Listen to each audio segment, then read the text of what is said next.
তুমি নিয়ে যাচ্ছিস কেন? বাদ দেবো কিন্তু। পুষ্কুর চেটে চেটে একটু একটু করে খাচ্ছে, ও পুরো টাকা মতো নিয়ে চলে যাচ্ছে।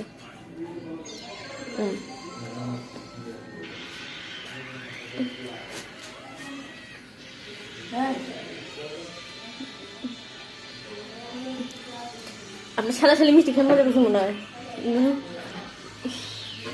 আর বানিয়ে খেলেও না। না না, পেট খারাপ করবে না।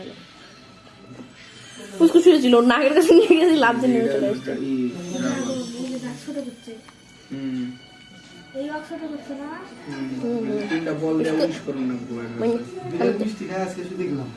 মিষ্টি যাতে সব খায়, দইয়ের বাটি যেটা যেটা খায়।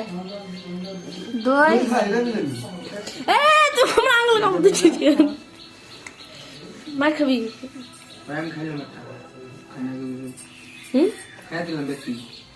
খাও মন না। তুমি মিষ্টি নিয়ে চলে যাস।